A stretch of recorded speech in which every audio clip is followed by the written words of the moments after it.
Welcome to the Geoff and Gena Show. I'm Berkeley Geoff. And I'm Berkeley Gena. And we'll be discussing the world celebration of the coronation of a new king, Charles Rex III, and his queen, Camilla, which took place earlier today, and its effect on Prince Harry's in-laws, the Markles, whom refuse to be forgotten regardless of their past offensive behavior. Geoff, the coronation brought out former President Donald Trump to explain how disrespectful both the Biden administration was, as well as Meghan Markle, to not attend the coronation out of respect to the family that owns the land we all live on. I remember when Duchess Meghan was in London during President Trump's visit there on an invitation from Queen Elizabeth II. Meghan refused to meet him as president, just like she refused to attend the coronation, leaving Prince Harry to go alone. Gena, this doesn't look like it will end well for her unless she shows a public interest in contrition for her behavior, which has been nothing more than irresponsible for someone elevated to a leadership position. She's obviously not qualified to be where she is because the world is watching her and is offended. Roll the clip on former U.S. President Trump. Now, Mr. Biden's not coming. What does that say about his relationship with the UK? Because we get the feeling here, yeah, he's very, very pro-Ireland. He completely ignores the fact that Biden is, in fact, an English name. He's got English relatives. He doesn't seem to like us very much. I don't think he can do it physically, actually. I think that it's hard for him to do it physically. I think getting over here for him, he's got a lot of things going and a lot of strange things happen. But certainly he should be here as a representative of our country. I was surprised when I heard that he wasn't coming. You would think he would be here. He'll be in Delaware, where he spends a lot of time. He spent a lot of time there during the election. In the bunker. So I don't know, but I was very surprised to see. I think it's very disrespectful for him not to be here. Yeah, he's sending the First Lady, but he's not going to be here. But somebody else who's not coming, of course, is Meghan. Meghan is not coming. Harry's coming. We understand it's a complete in, out, like within 2 hours after the service, he'll be gone. But I kind of think maybe we're better off without Meghan coming. Well, I think that she has been very disrespectful to the Queen, frankly, even during that time. I mean, how can you be disrespectful to the Queen? The Queen was incredible for years, for decades and decades. She never made a mistake. Think of it. With all of the people that you watch them and you see they make lots of mistakes, if they're famous people or not famous people. But I don't know. I can never think of a mistake that she made. She was never controversial. When I was with her, I tell the story that I said, "Who was your favorite president?" "Oh, they were all great. They were all great." I said, but did you like Ronald Reagan the best? "Oh, I liked them all very much." "What about Richard Nixon?" "Oh, I thought he was wonderful." Then I said, "Who was your favorite prime minister?" And she said, "Just fabulous people, every one of them. But wasn't it Winston Churchill? Oh, I liked him very much." And I'm saying to myself, this is so smart because there's like no controversy. Yeah. She went through years and years and decades without controversy and just did a great job. You cannot be disrespectful to her. And I think Meghan was very disrespectful to her. Very, very disrespectful. Oh, I think, up until her death, I think she was the most popular human being in the world. Yeah. I think the respect she commanded... I would say that that is true. ...throughout the Commonwealth, America, elsewhere. Yeah. She was amazing. Geoff, if that wasn't damaging enough to Meghan, then how about Australia's show, Spotlight, that aired a week before the coronation celebrations? They showed everyone why Prince Harry and Meghan were embarrassed by the Markle family. Princess Anne said before that she knew they wouldn't be accepted as royals, and it's because they weren't prepared for the scrutiny of their lifestyles. The royal family hunts pheasants and foxes. They don't go into the Everglades and hunt endangered species for barbecue like the Markles do. That's a form of cultural misappropriation. Gena, even the blue bloods of Kentucky know better than to eat barbecued gators. Here's the clip. Roll it. Welcome to this special edition of Spotlight from London, just days away from the coronation that will be watched by billions. As the British royalty prepare to unite here in London for the coronation of King Charles, across the Atlantic, their outcast American in-laws are having a family reunion of their own. Meghan Markle's estranged dad Thomas and her siblings Tom Jr. and Samantha haven't been in the same room since her marriage to Prince Harry tore their family apart. Until now. Here's Liam Bartlett with his world-exclusive interview and world-exclusive video.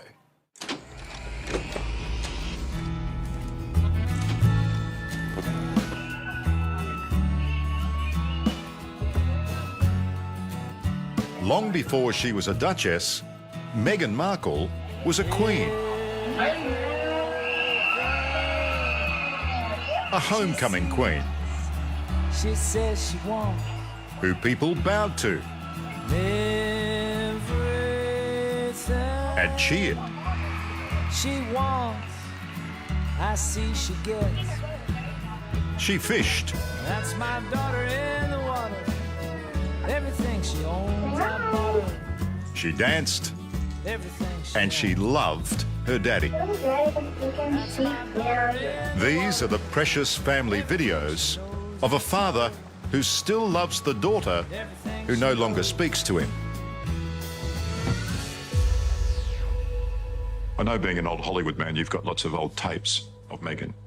Yes. Did you plonk yourself in front of the TV now and again and have a good look at those? Now and again, yes. This is Megan's first trip to the snow. Dad took her up to Big Bear, Her childhood was with me. rented a cabin for her first trip to the snow. Every time we had a chance to go somewhere and do something, we would. Best birthday you've ever had. Thank you for everything. Someone told me you've got a video of her as the homecoming queen. Is that right? I do, yes. Larry! Hello, Daddy. Hi, Daddy. That's a nice memory. Yeah. From much happier times. Yeah. You okay, Thomas? I'm fine. Oh. The effects of a devastating stroke on Thomas Markle are obvious. We're close all our life. From the 6th grade on, she lived with me. And I got her through high school, I got her through college. For many months, he couldn't talk, and even now, speaking is still difficult. But he'd give anything for a conversation with his daughter Meghan. I wish we could sit down and talk. I wish we could work out differences. Meghan, she loved me. I'm a hero. And suddenly I was thrown out.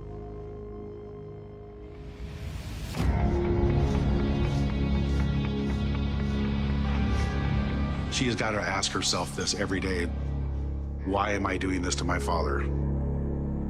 Well, I feel sorry for him, and I don't think he should be deprived of his daughter. Because if it wasn't for his hard work and his love for her, she wouldn't be where she's at right now. See, Dad. The middle Markle is Tom Jr., who lives up the road from his father in Mexico. Hey, Dad.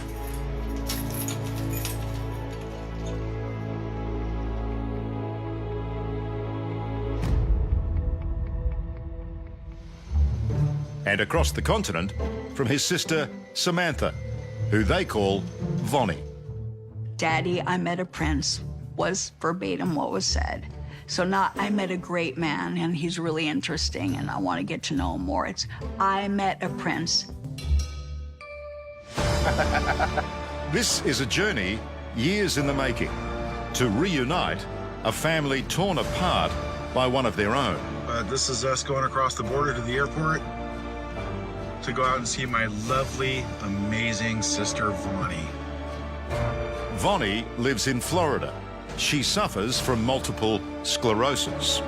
So Tom and Tom Jr. are coming to her. Oh my God!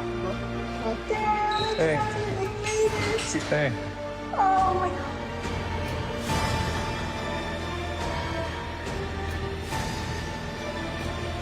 How are you doing?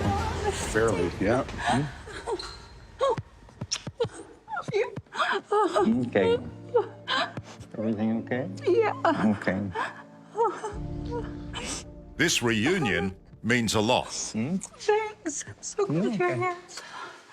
The Markles want to set the record straight. Here we go. Is this where she's going to come walking out one of the doors? And tell it like it is. I think it's a toxic relationship because they're codependent. It's got to be greed, driven by greed. You shot me, and now she messes me. I was like, I don't know why, but I don't believe him. And ask a few questions of their own. Is it worth dumping me for the rest of my life? Denying my grandchildren? Is it worth all of that? Is it worth getting rid of her father? You know, you don't see him. How do you know he's okay? And then he's had a stroke. Like, how many close calls does it take for someone to care? To give their side of the story on a feud the whole world's been talking about. And the world is watching this drama play out. Tonight, Who are the gold diggers? the Markles speaking their truth. I've lost my father. That says quite clearly that she's written you off. I refuse to be buried by her.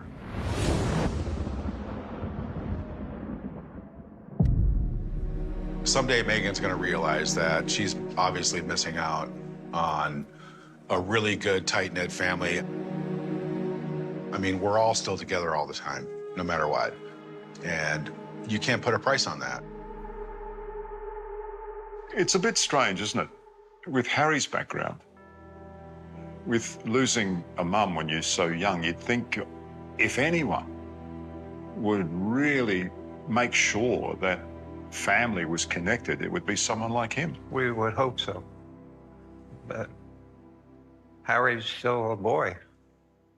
Boo. After Harry met Meghan in 2016, the Markles' lives would never be the same. From the moment her father-in-law, Charles, walked her down the aisle, Meghan Markle effectively wrote her own dad and her siblings out of her life. I've lost my dad in this. So him as my father-in-law was really important to me. So I asked him to walk me down the aisle, and he said yes. When I watched the royal wedding, I was watching her and I was watching Harry. And there was something, in my opinion, missing in their eyes. It didn't seem real to me. Would have been nice to be invited. For my dad. Oh, for you and your brother as well. I mean, there are plenty of spare places in the pews. George Clooney's got a spot. Yeah, and he came out later and said he didn't really know them.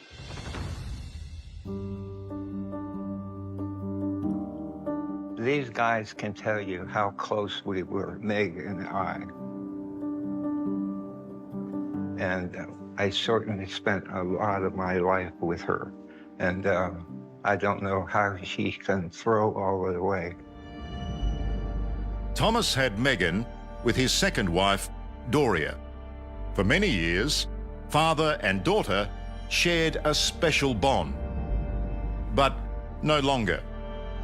As he approaches the end of his life, he regrets the end of their relationship. He's never met his grandchildren, and he never hears from her. So we assume that because of the international press coverage, Meghan knows you've had a stroke. Of course she has to know. I'm taking it from that she hasn't called you. No. No phone call. No. How long has it been now? It's been 4 years. So just radio silence. Exactly. If she doesn't turn up for a stroke, if that doesn't move her, what would? There's a lot that's been lost already. And I grieve a lot. I mean, I've lost my father. Dad didn't do anything. And it's just, she just woke up one day in a new world and decided that she doesn't have any family. I believe she had a clear motive for writing family off because it would seemingly justify and perhaps delay the revelation of all of the lies that she had told the royal family. I grew up as an only child, which everyone who grew up around me knows. And I wished I had siblings. So before she met Harry, you had no doubt she was your sister. Called her my sister. My little sister, though, I said, if there was any descriptive qualifier. She was my little sis. I would have loved to have had siblings. That's why I'm so excited to be pregnant, so that Archie has someone. Because she was quite clear. In her mind, she didn't have a sister, didn't have a brother. But she did. I remember when she was born, big new addition to the family, and it was, we just have a very young sister here. Thomas Jr. was 14 when Meghan came into the world. During the Oprah interview, when Meghan said she had no siblings, when she told the world she was an only child, I mean, were you disappointed? No, I just made a little mark on my board and said, oh, there's another lie, click. Were you puzzled? Not any more puzzled than I was when she said, I lost my father. We knew that she didn't lose our dad. She iced our father. And there's a very big difference. It was deliberate. But why do that, Samantha? Why do that to somebody, especially your family? I'll tell you why. What she told the royal family, what she told Harry, wouldn't have jived, wouldn't have been consistent with the truth. But why make up those stories? Are you suggesting that she doesn't think that her family is good enough? Exactly, and I think more than that, it doesn't seem like she felt that she was good enough. That seemingly in her mind, she had to inflate who she was to garner false admiration and to be accepted by the royals, instead of saying, look, I've worked very hard. My family was upper middle class. He put me through the best schools. He did the best he could. He loved me. He sacrificed, and for that, I'm grateful. Instead, what she did was engage in self-glorification and leave everybody else out of the equation as if she existed in a vacuum. In my opinion, she would still be a waitress if it wasn't for Dad.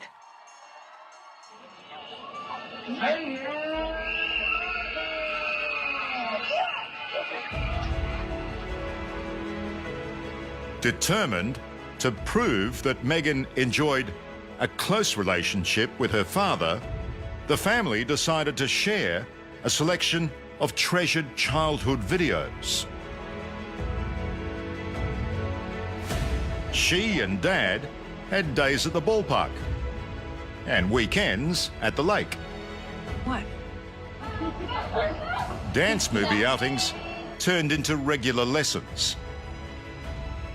And Thomas filmed the sets he built for school show. Thank you for everything. And my uncle's super. Penguin Random House Audio presents Spare by Prince Harry. In the book, Harry describes Meghan as mourning the loss of her father. Yeah. I knew my way around grief, and there was no mistaking it. This was pure grief. She was mourning the loss of her father. Sounds as though you're dead. Yeah, exactly. She killed me and then mourned me. Every day there was another humiliating photo in the papers. Thomas Markle buying a new loo. Thomas Markle buying a six-pack. Thomas Markle with his belly hanging over his belt. My father, he worked 40 years in television.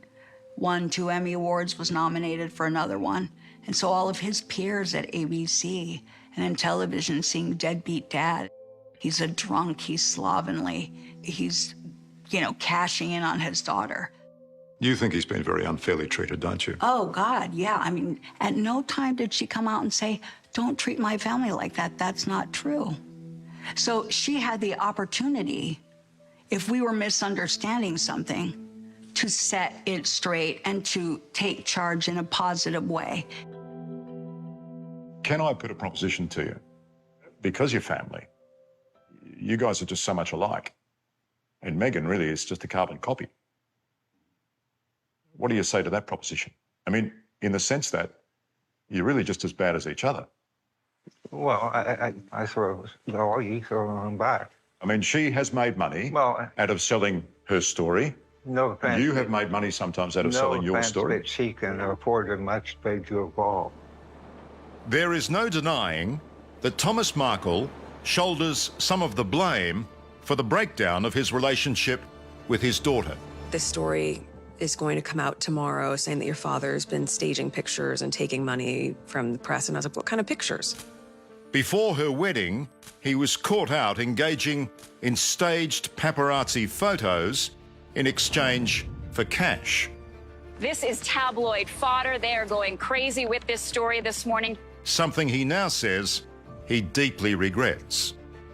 And then there is the very personal 5-page letter Meghan wrote to him, parts of which he leaked to the British press. The letter, I gave part of the letter to the Daily Mail. The Mail on Sunday had printed the private letter Meg had written to her father. So why would a dad do that? Well, the story is more complicated than we've been led to believe. This is the letter that the Queen approved. The letter that Granny and Pa urged her to write. Someone suggested she write you a letter, and the Queen said that's a good idea. Yes, the Queen never read this letter because it was a horrible letter, very insulting and cruel. But Thomas, why did you give it to the Daily Mail, part of it? Because at the same time, People magazine were coming out with it. The fact that Meghan had shared with 6 other people, right? So you didn't think it was any big deal? No, that's not the point. I thought I have to get my side into this too, and I put out a little part of it. The other things in the letter are so hateful and so cruel that I wouldn't put it out. And that's more protecting her than myself. There was nothing in that letter to be ashamed about. A daughter pleading with her father to behave decently. Meg stood by every word. It was a mean letter, was it? Yeah. I have the letter. I don't know what I could do with it. I've offered a lot of money for the letter. I'll burn it before I sell it. Did Meghan give you a return address to write a letter back to her? No. No. Nothing? No. It's pretty much a kiss-off. I think Harry should take the lead here and try to put us back together some way. You think Harry should play the peacemaker? I think he could. Yeah, no.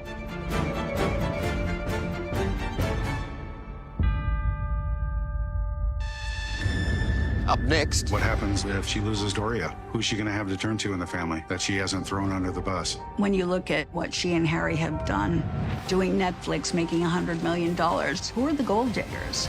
How can I fix this?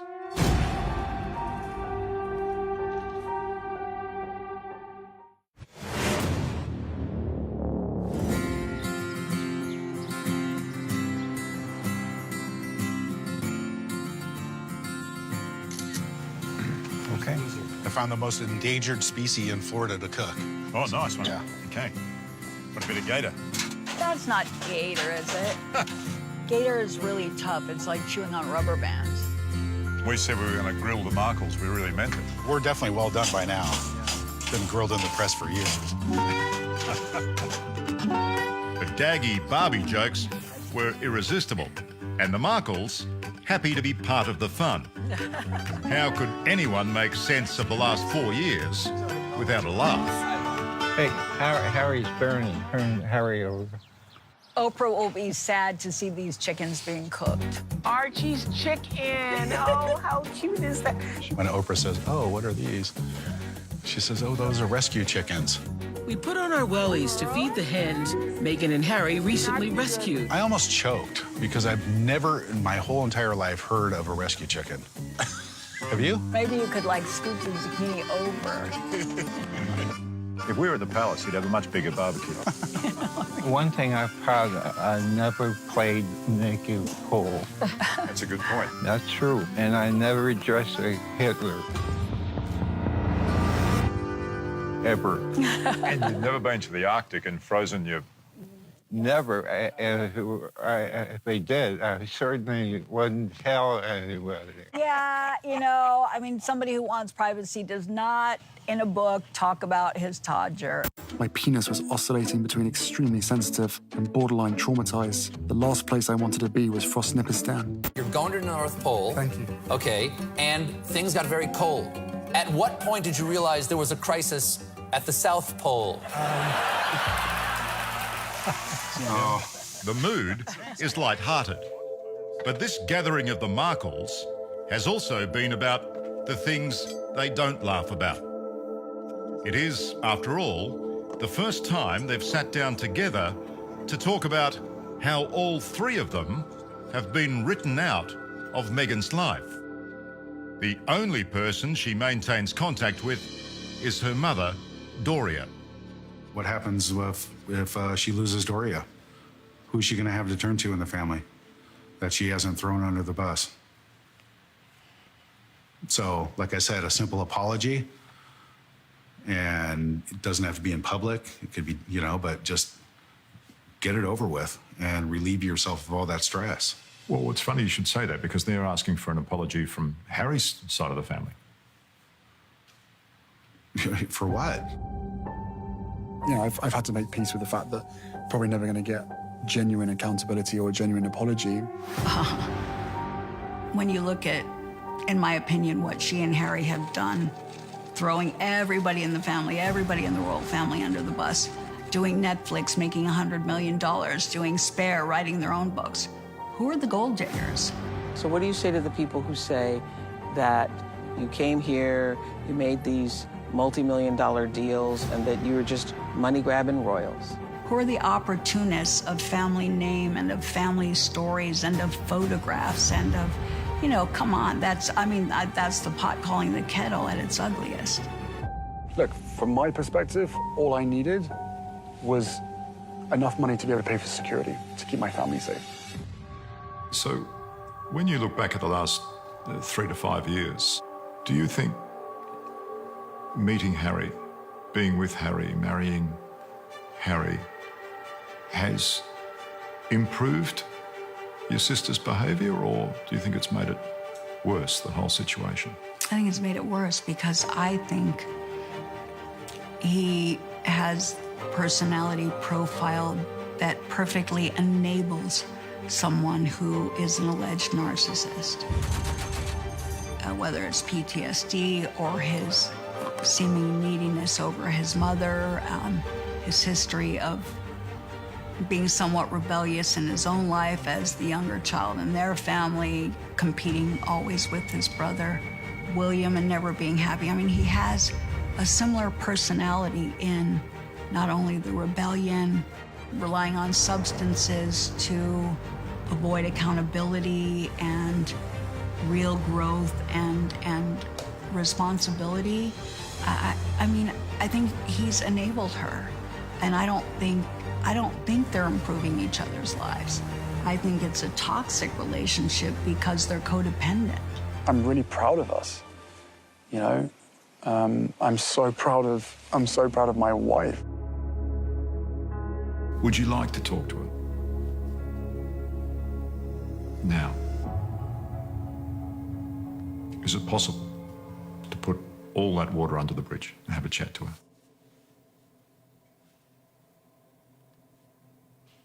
I don't think she would do it without a motive. I don't think she's capable of empathy, remorse, or shame. I don't think she could feel enough to apologize.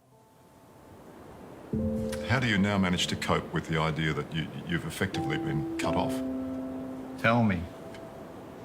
You tell me how I deal with it. I can't answer that question. Well, it's just impossibly sad, isn't it? Yes. From a father's perspective. Yeah. It's a huge disappointment, and it's sad every day. What about those grandchildren? I would love to see them. I would love to see them. Archie and Lilibet. Yeah. You'd like to at least... They're going to have my nose. They're going to have my eyes. I know. If Meghan was here now, what would you say to her? Let's go somewhere and talk. And I say, what's wrong? What? How can I fix this? How can I fix this? Of course, I love you. And the bottom line, Harry, nice guy. I love you for marrying my daughter. Meg, I love you. I love my grandchildren. I love to see them. I'm open to any kind of conversation. Thank you. Now, Geoff, we can't leave without mentioning the Bahamian delegation that attended the coronation this week, starting with a meeting at the Privy Council in London. The Law Lords recently upheld a Supreme Court decision by Chief Justice Sir Ian Winder that all Bahamian children born to men out of wedlock are entitled to citizenship upon birth, making those children equal to children born to women out of wedlock. There was no problem identifying your entitlement. Mm-hmm. It's the ones that don't know their fathers that have the problem, and the country is full of them, partly because of the rape culture that has always been rampant in the third world countries. The Privy Council was compelled to show Prime Minister Davis of the Bahamas the National Archives, where he could see the history from where he came, Spanish and Portuguese slave ships from Africa destined for the Americas. Now Davis could see for himself that it wasn't the British royal family who commissioned the slave ships, and his plight for reparations need to be redirected to the rightful party responsible for the supply chain. Here's Davis's reply in his words about learning about his historical background. Roll clip. Millions of people across the United Kingdom and around the world were up early watching in awe as Charles became King Charles III, a role he's been preparing for all his life. Our news was there for the historic event. Here's a recap.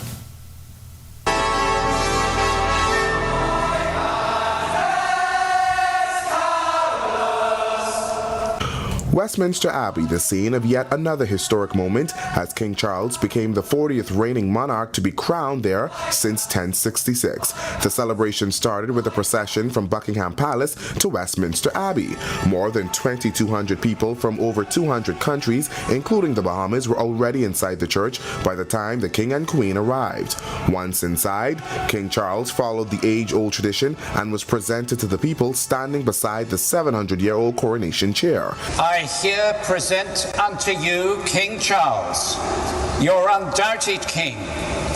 Wherefore, all you who are come this day to do your homage and service, are you willing to do the same? God save King Charles. It was then time for the oath. The Archbishop of Canterbury asked the king to confirm that he would uphold the law and the Church of England during his reign. Will you solemnly promise and swear to govern the peoples of the United Kingdom of Great Britain and Northern Ireland, your other realms and the territories to any of them belonging or pertaining, according to their respective laws and customs? I solemnly promise so to do.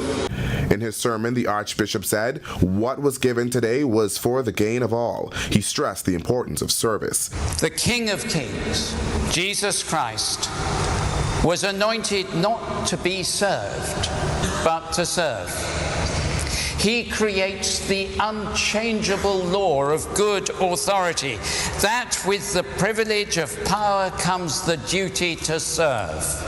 The next step for the king was the anointing. His ceremonial robe was removed and he sat to be anointed, symbolic of the spiritual status of the sovereign who is the head of the Church of England. Then came the crowning moment.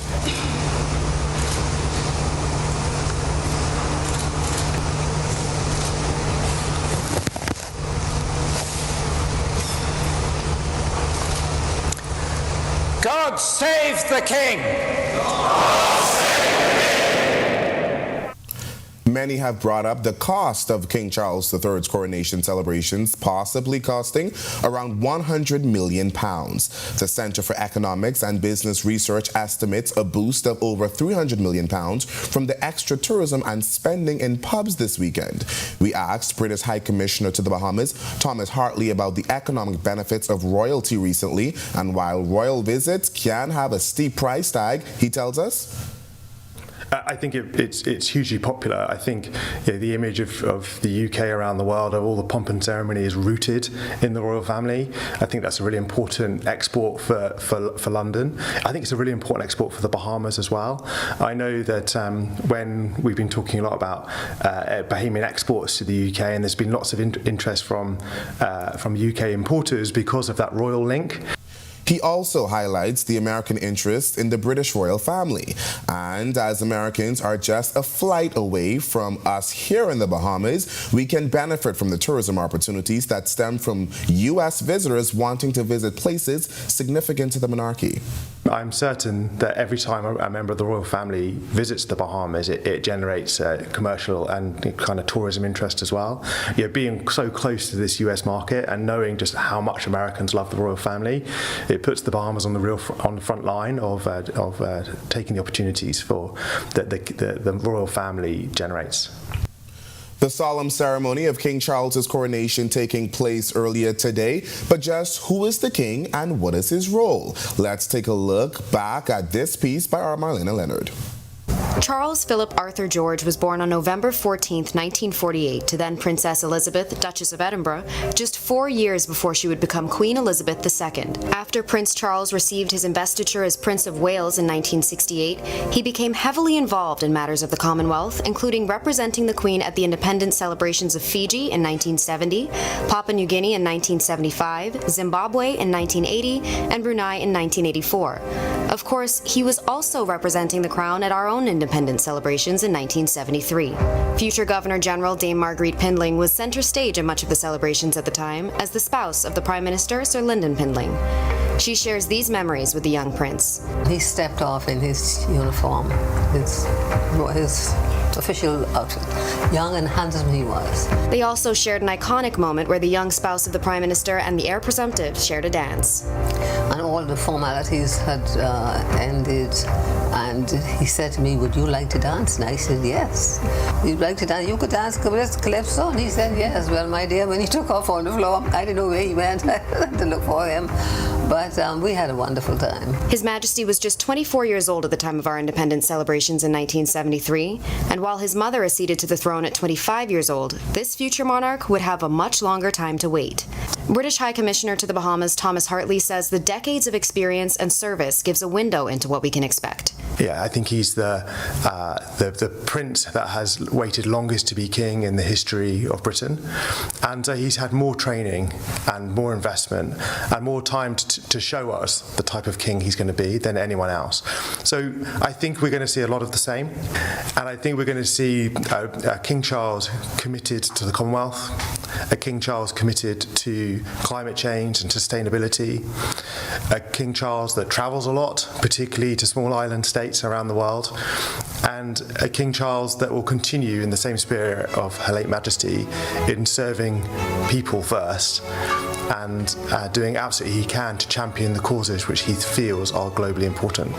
And the King spent many of his years as Prince of Wales consistently focusing on one of the most pressing global issues of our time, the climate crisis, giving his first major speech on the environmental dangers of plastic pollution in 1970 at the age of 21.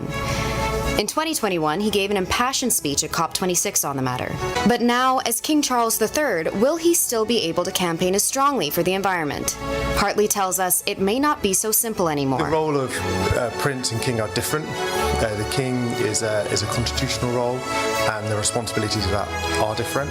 But I think his personal passion and his personal commitment to these issues are bone deep.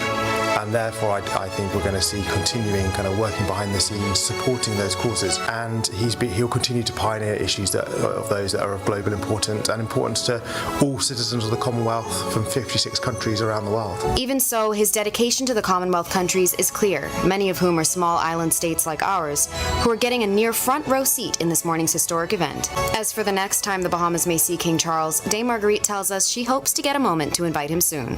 If I ever get the opportunity on this visit, I certainly will invite him personally and see if he remembered the little girl he danced with.